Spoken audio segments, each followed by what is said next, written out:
Good morning, everybody.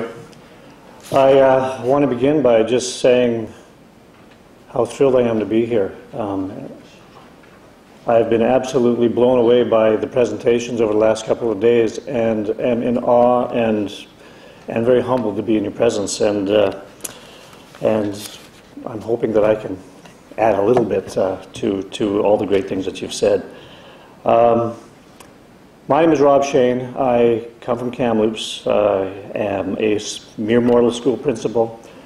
I have been married for 24 years. I have 6 children, and had an interesting conversation with my wife the other day. We came to the conclusion that we're never going to get divorced. We're never leaving each other because neither of us want the kids. And I kind of thought it was just me, but the older we get, the more similar we become. But it's with children that I want to begin my conversation, and I'm going to tell you a little bit of a story. It's a true story, but it's really important to give you some context, because as an elementary person, we have so many post-secondary and high school people here. I think you need to know the context. And I'm a big fan of public school. I have the highest esteem to all the teachers that work in the public school system. And I think they do a marvelous job. And one of the greatest things I think they do, believe it or not, is grade 12 graduation. As a school principal, I get invited to a lot of grade 12 graduations as a dignitary. And I remember going to my first few being somewhat absolutely enthralled with what was going on, because I would see parents sitting in the audience, you know, with their fists clenched and tears in their eyes, and they would be on the edge of their seats, and as their child's name or children's name were being called, they would jump up and they would ring bells and they would blow horns. And it wasn't just 1 or 2 families, it kind of moved around the arena from family to family to family to family. And I would think, you know, boy, these must be some pretty amazing kids. These must be some pretty spectacular students. But as I watched it year after year, I guess what I discovered was that graduation is not about marks. As much as public education is so much about what you get in this subject and what you get in that subject, graduation isn't about what you got in biology or what you got in phys ed or social studies.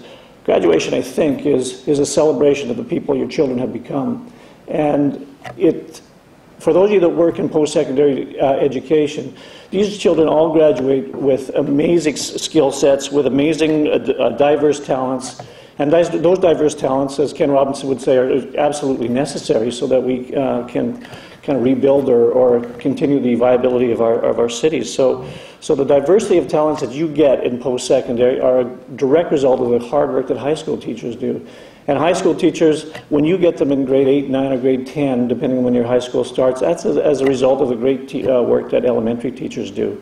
So I'm going to be talking about elementary students, and I want you just to keep that context that, you know what, these are little people, and in as much as the academic rigor can be brought under some scrutiny as I go through through our results, I don't think you want to forget the fact that what we do is we do for a good reason, so that at the outcome, by the time you get them and we pass the torch to these people when they enter university and beyond, is going to be because of the good work that elementary teachers do. So that's sort of the context, and I want to begin the story.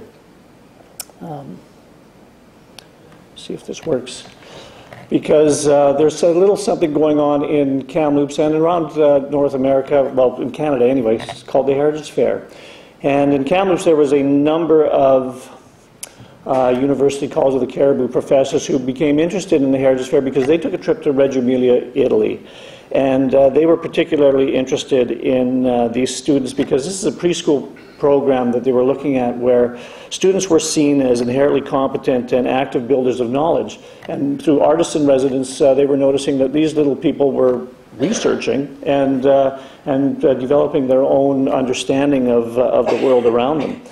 So when they came back to Kamloops and they became familiar with the Heritage Fair, they decided they were going to follow this Heritage Fair, and because it was a project approach to learning, it provided students with an opportunity to share their knowledge, not just by writing, but also by making backboards and dioramas and print and in costumes.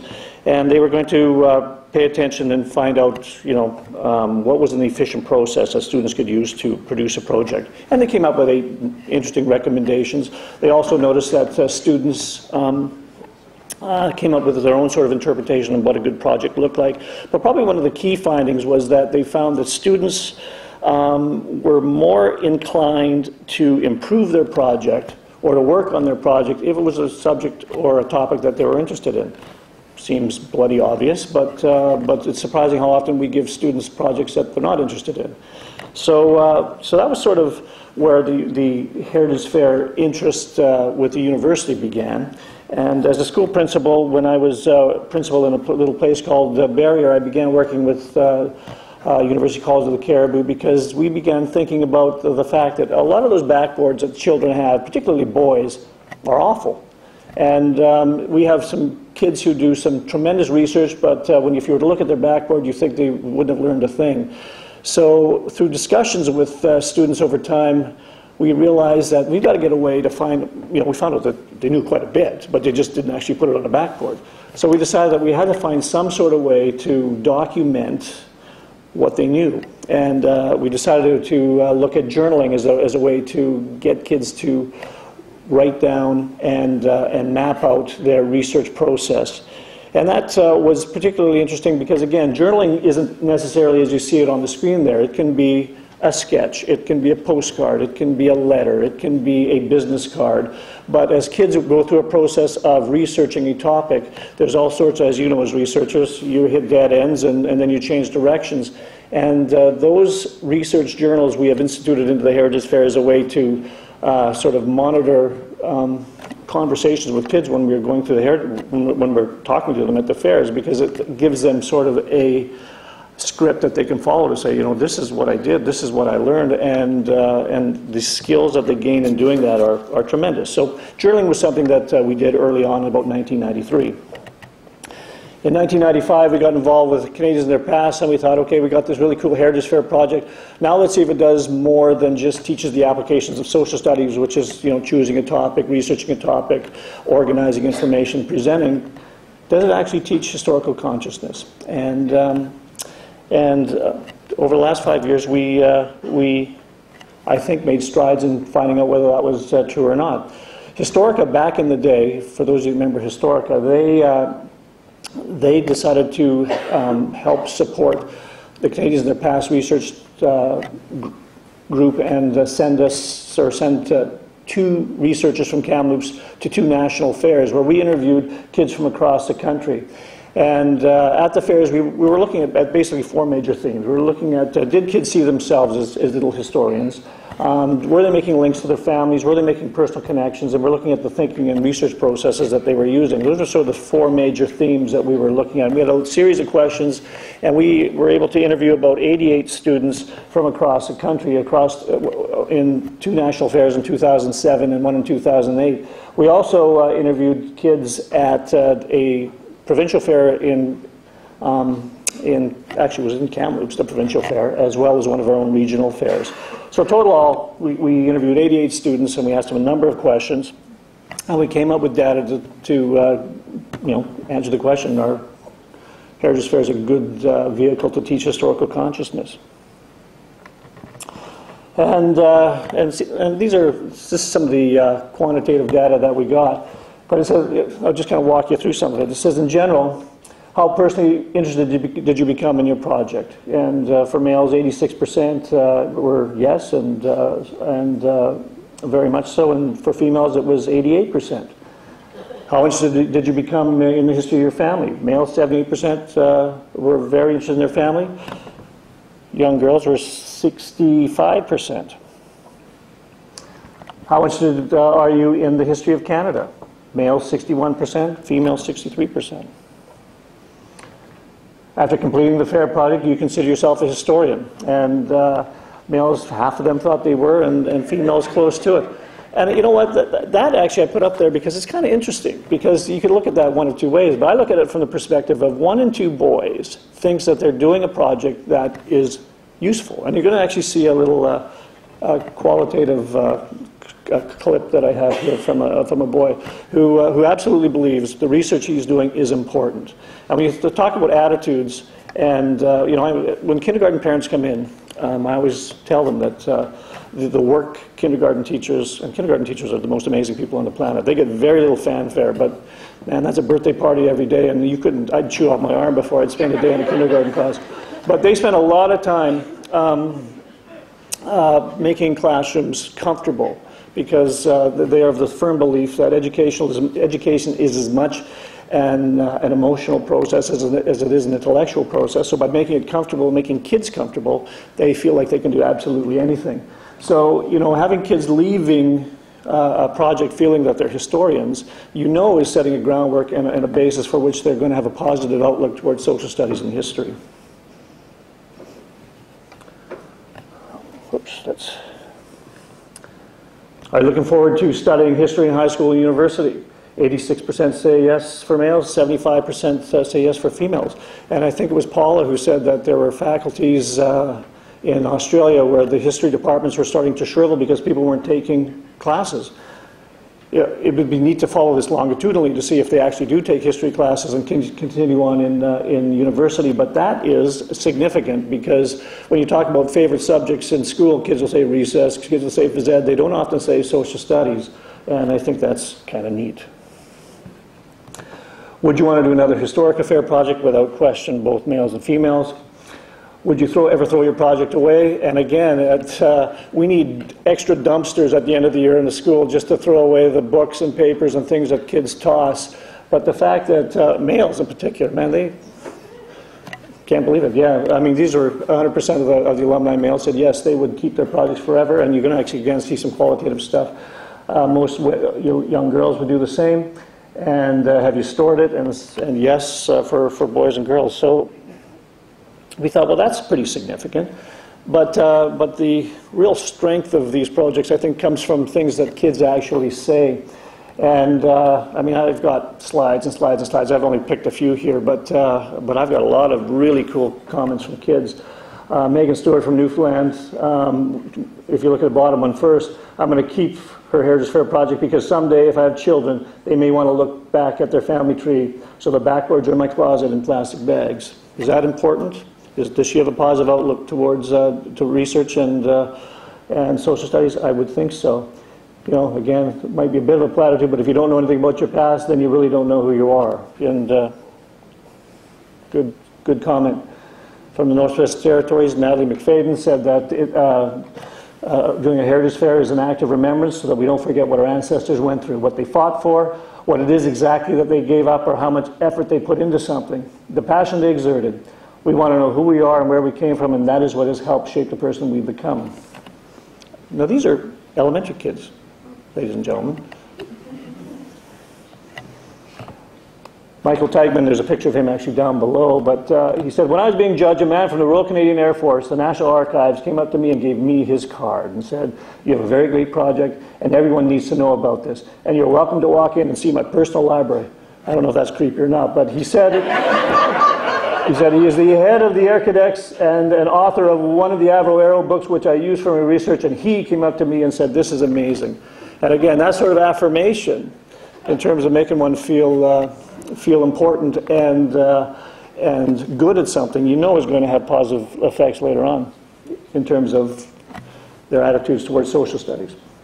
So a fellow from Prince George, you will find respect for other people's heritage, and I think that will make you a better person. I think he's brilliant. This guy says, I'm so protective of my project, and any little detail, I fix it right away. I'm thinking of donating it to the Museum of Cape North. That kid does not have a self-esteem problem. But again, going back to where we started, he thinks the research he's doing is pretty flash, and I think that's good. Heritage Fair has affected me because I got to record a bit of my grandpa's past because he's losing his memory. And I feel the same way with my parents, actually. I am in a rush to get as much as I can from them for exactly the same reasons. I think it's very insightful of this young lady. I got to record some of it while he still has access to those memories. So, I mean, those are brief, and like I said, I got tons more. But at the end of the day, when we ask the question, do we think Heritage Fairs develop historical consciousness in children? The answer is yes. I mean, besides being a great vehicle for teaching the applications of social studies, the kids who do them, when allowed to pick their own project, certainly do get a better sense of their families and their place within, you know, their communities. So you know, the name of this presentation I'm doing is called From Documentation to Documentary. So what we've been trying to do is, well, how do we share this wonderful little bit of this jewel of educational pedagogy with others? And one way is to write articles. We plan to write some articles. A friend of mine who is the Associate Dean of Arts at Thompson University, and he actually writes books, and he's going to kind of take me by the hand and show me how to do this. But we have decided, through the help of Jocelyn and the Cura group, they've given us money to make a documentary. And because the teachers I know are stinking hard workers, and they do a ton of work, but they're more apt to look at a video, I've always thought, than they are to sit down and read journals if they're given 10 minutes. So we're making a documentary to sort of highlight the Heritage Fair. Now what's interesting, and before I show you the little clip, I made a trailer.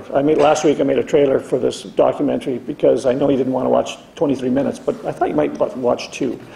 And so I'm going to show you the trailer, but where we began and where we are at now with our documentary is interesting, because documentaries generally there's a problem. You know, if you're cutting down the rainforest, you know, that's great for jobs, but it has a negative effect, which is the fact that, you know, habitat is lost and species become extinct and so on. So our little problem in our documentary is that the world, at least in Canada, many school districts across this country are reforming themselves and talking about personalized learning and 21st century learning. And personalized learning is where, you know, children are allowed to have a little bit more say and direction with their education, and using technology to help them choose their path. So we have this reform happening in education with the whole idea of personalized learning, of which the Heritage Fair seems to be a natural fit. But as that is coming in, Historique, who used to be the national sponsor of Heritage Fairs, has pulled out. So it seems almost ironic that at a time when we're talking about reform and we're talking about personalized learning, the National Funding Agency is gone. So that's sort of the premise that we are making our documentary under. And I'm just going to kind of show you a little bit of a clip. And please don't rush the stage, because there will be copies made available when we get it complete.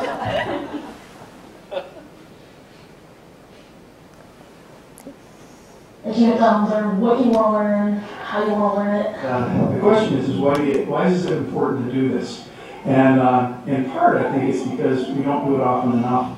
Even though we live in a very visual culture, and a very tactile culture, a lot of our education delivery is still based on models that put the text first.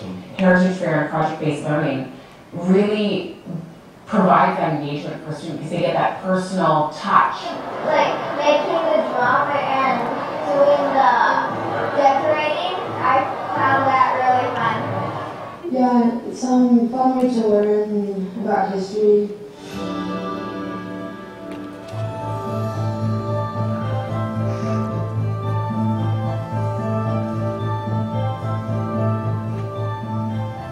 Hello, I am an educator, and like all educators, I have a keen interest in trying to discover the best way to help students learn. In classrooms all across the country, there are countless research-based strategies being implemented every day to try to engage students and to improve student learning and student achievement with varying degrees of success.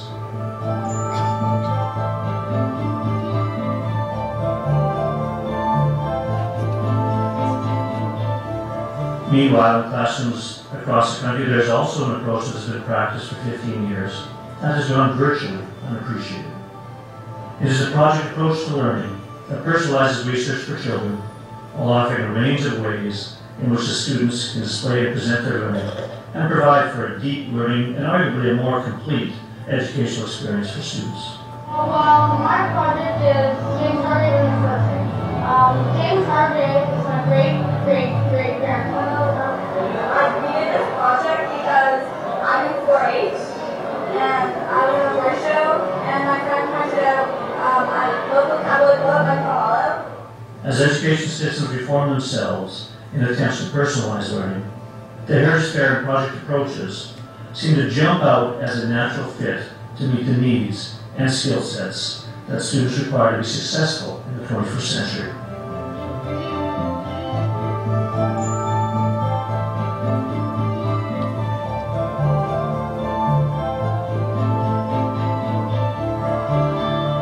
But ironically, just as education is shifting to a personalized learning approach, the national funding agency for the Heritage Fair has disappeared, leaving the entire Heritage Fair movement in jeopardy. I'm very concerned that the project could be in danger, and I'm concerned that we may not have people who are willing to contribute the energy level required to keep it going. But to lose the opportunity to exchange ideas at a national level, it's going to be devastating. There is not another program that I know that targets the age group that we're reaching here. Please join me on an educational journey where I will explore the benefits of the Heritage Fair as an instructional vehicle to motivate students, make learning relevant, and develop historical consciousness in children. I'll look back on it and see ways to improve and how to set up my board again. I did BC Children's Hospital because I have a personal connection to it. I got lots of information about Tranquillo and about the people that work there and the patients there.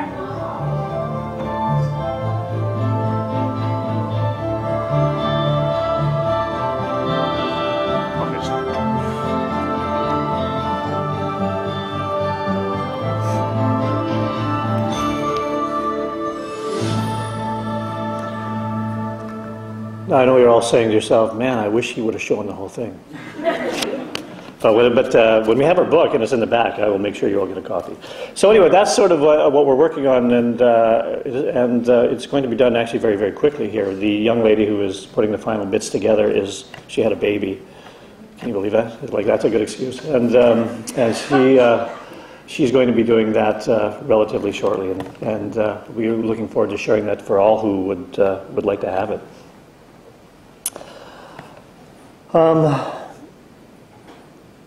The I guess serendipitous spin-off of this historic affair research is the fact that it does dovetail so nicely into what is now the personalized learning approach that the Ministry of Education in BC is promoting. So our next step actually is going to be going to the BC Superintendents Association conference in the spring and giving them a presentation similar to this, because what we do need is we need to get a funding agency in place so that we can promote this, not just within BC, but hopefully we can continue to draw in other provinces and get kids together, because I think it only serves us well to promote history, to promote social studies, and to do it in a way that kids are engaged in, kids like doing, and are having positive experiences with.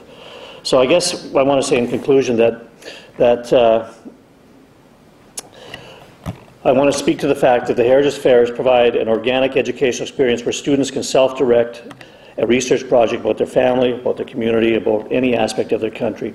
And these activities, although varied in historical relevance from maybe from a professional historian's perspective, I believe that because learning is as much an emotional experience as an intellectual experience, that the experience for children, can't read my own writing, sorry, my small motor skills are lacking. The fair experience for children is a powerful learning experience that provides a foundation and a positive attitude for which future learning in the area of history and social studies will be welcomed and had. So, ladies and gentlemen, I'd like to just, at this time, just take an opportunity to give my sincere thanks to Jocelyn and all of the co-research of the CURA project. I feel very humble, like I said at the beginning, and have benefited greatly from being part of this project. And I hope that if you are a fan of the Heritage Fair, that we can talk maybe before this conference is over, and we can help kids get turned on to social studies. And I thank you for listening.